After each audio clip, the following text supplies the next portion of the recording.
untuk melahirkan pemimpin-pemimpin yang amanah.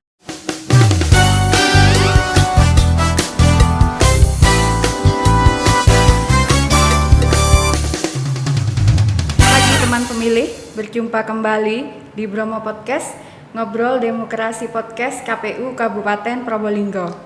Teman pemilih, kali ini kita kedatangan narasumber yang istimewa.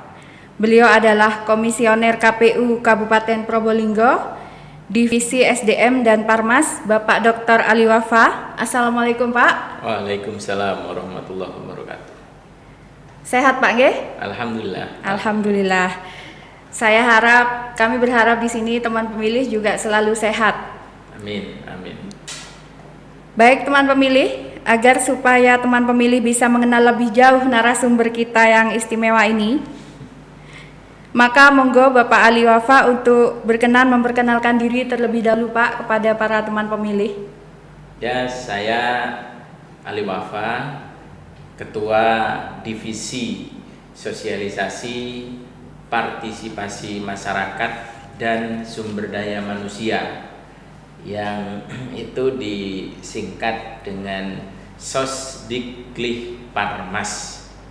Jadi itu yang menjadi concern saya di KPU sejak periode 2019 ini. Ya, saya baru masuk di KPU itu sebagai komisioner pada tanggal 1 April 2019, 16 hari sebelum pelaksanaan pemilu presiden dan legislatif dilaksanakan.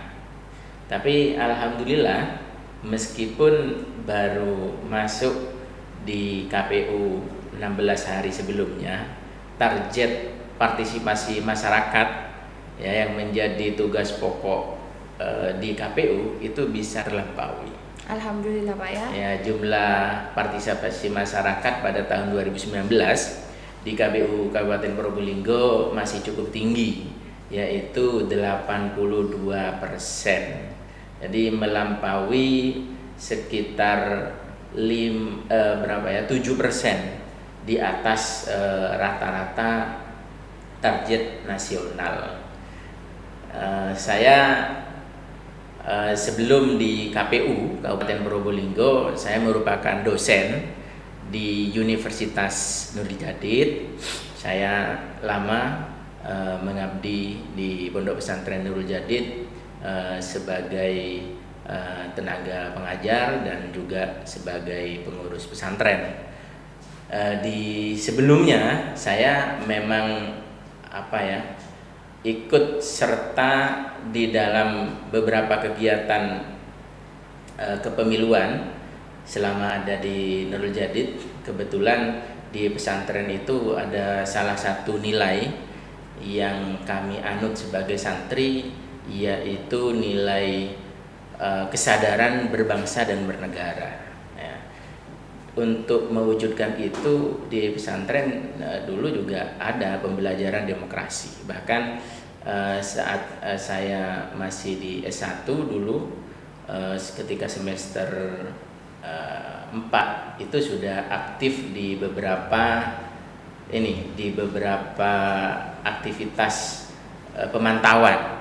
Ya, saat itu ada JPPR, kemudian ada Forek, Forum Rektor, dan juga ada KIPP, Komite Independen Pemantau Pemilu. Alhamdulillah saya mengenal kepemiluan melalui organisasi-organisasi tersebut gitu. Jadi demokrasi kepemiluan ini tidak asing sebenarnya bagi saya, karena sejak mahasiswa saya sudah berkecimpung dengan dunia kepemiluan. Bahkan di tahun 2018 saya menjadi salah satu pelaksana pemantau pemilu kada waktu itu saat pemilihan bupati dan wakil bupati di tahun 2018.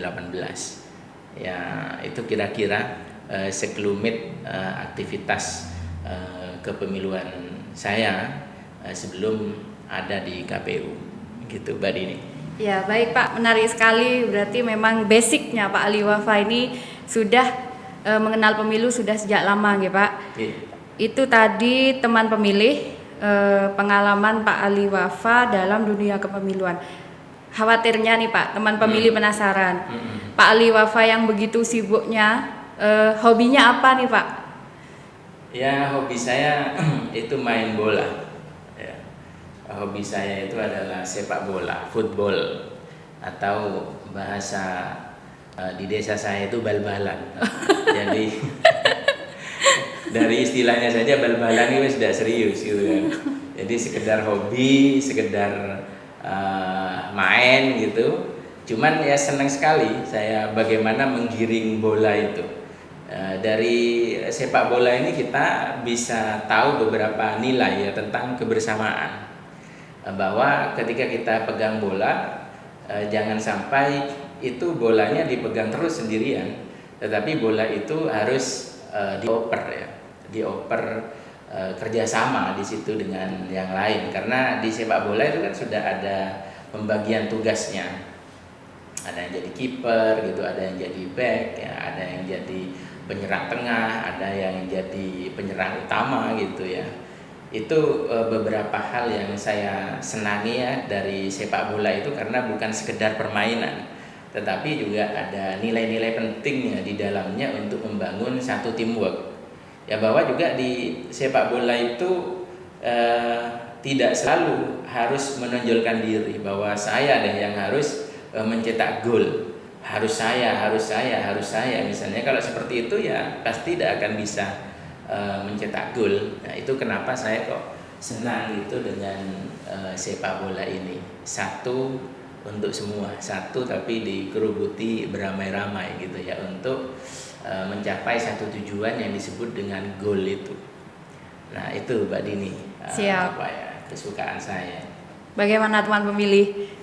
Bisa nanti Pak G sparring partner sama Pak Ali Wafa nih untuk tanding sepak bola. Oh, boleh. Baik, ini sudah terlalu lebar Pak. Jadi kembali ke pokok bahasan kita.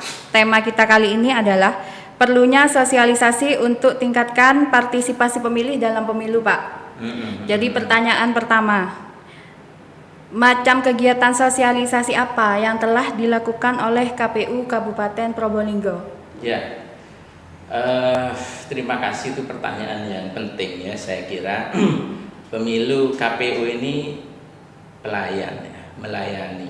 Ya, siapa yang dilayani? Yang dilayani adalah para pemilih itu sendiri, untuk melahirkan pemimpin-pemimpin yang amanah, ya, profesional, yang diyakini mewujudkan keadilan sosial bagi seluruh rakyat Indonesia, baik itu pemilu yang tingkat nasional maupun di pemilu tingkat provinsi dan juga kabupaten. Nah, untuk mencapai itu maka divisi saya Sosdiklik Parmas dan SDM itu sudah tercermin jelas bahwa tugas utamanya yang terpenting adalah sosialisasi. Ya, bentuk sosialisasinya itu dengan melakukan pendidikan pemilih.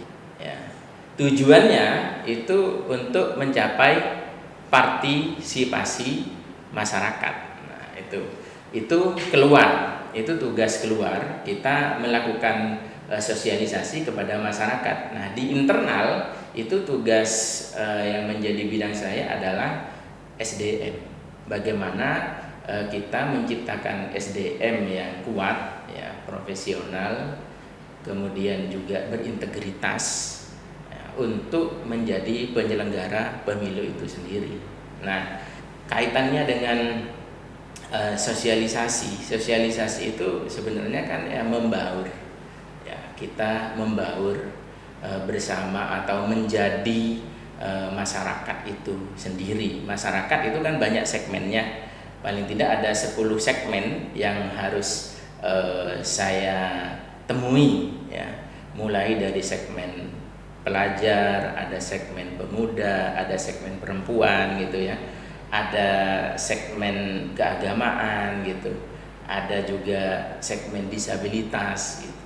Nah, segmen-segmen itu kita dekati dengan strategi-strategi yang tepat ya, untuk menyampaikan pesan-pesan kepemiluan ya, agar mereka ini mau berpartisipasi itu sendiri. Jadi sosialisasi ini harus berbanding lurus dengan partisipasi ya.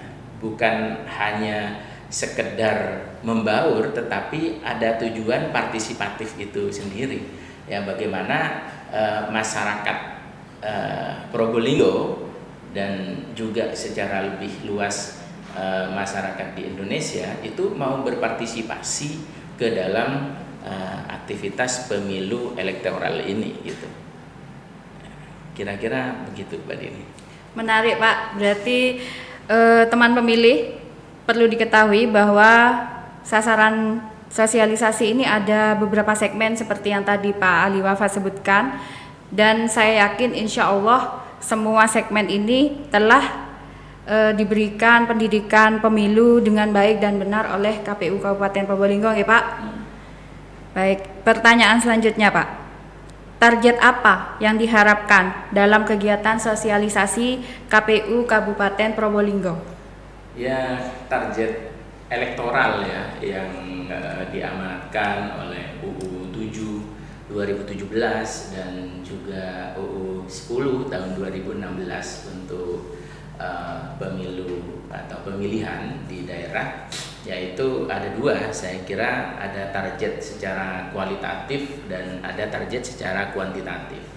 Nah, target secara kuantitatif itu ada prosentase yang ditetapkan oleh KPU RI kepada kami ya di KPU daerah, yaitu angka 76%.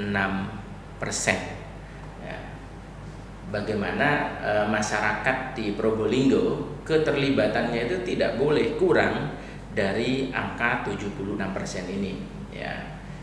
Kemudian secara kualitatif tentunya bukan hanya sekedar datang mencoblos ya kepada calon-calon yang sudah mensosialisasikan dirinya kepada masyarakat, tetapi juga bagaimana masyarakat ini menjadi pemilih yang cerdas, istilahnya pedas ya, pemilih cerdas gitu. Pemilih cerdas. Pemilih yang cerdas ini yang terpenting adalah bagaimana mereka tahu tentang siapa yang akan mereka pilih dan apa kira-kira program dan visi misi mereka setelah mereka dipilih ya. Jangan sampai para masyarakat ya di Kabupaten Probolinggo itu memilih kucing di dalam karung ya, meong-meong gitu, hanya terdengar meong-meong, ternyata setelah dibuka kucingnya gempor ya, kucingnya bulunya ndak bagus, kurus gitu kan, kemudian juga jalannya juga ndak cepat gitu. Maka di sini para pemilih itu harus tahu betul tentang siapa yang akan mereka pilih, mereka tunjuk sebagai pemimpin mereka 5 tahun yang akan datang ya kan. Jangan sampai memilih misalnya calon-calon yang tidak peduli ya, tidak dekat dengan para pemilihnya ya. Biasanya ada gium itu, kalau sudah ada orang mendekat ke masyarakat berarti ini sudah 5 tahun gitu kan, jadi menjadi 5 tahunan gitu. Nah ini jangan sampai para pemilih itu memilih calon-calon yang tidak memiliki kepedulian, layanan, akses, program untuk masyarakat. Nah, untuk masyarakat memiliki kesadaran semacam ini, di sini kan perlu dilakukan pendidikan politik, jadi sosdiklik, jadi pendidikan pemilih ya, kepada masyarakat itu sendiri. Bagaimana seharusnya mereka memilih ya, calon yang tepat ya untuk masa depan mereka. Jangan hanya memilih karena ya diberi uang 50.000 ya, atau bahkan 20.000 misalnya. Itu kalau pemilih yang cerdas akan berhitung. Nah, akan berhitung 50.000 kalau dibagi 5 tahun berarti 360 kali 5 itu kan sekitar 1.800 hari ya kan, 1.800 hari. Kalau dikalikan 360 dikali 5 tahun dibagikan itu diberikan uang 50.000 misalnya. Nah 50.000 ini kalau kemudian dibagikan ke 1.800 hari ini kan seharinya tidak nyampe 100 rupiah itu loh, tidak nyampe 100 rupiah. Jadi jangan ditukar ya, idealisme pemilih itu hanya untuk kepentingan sesaat.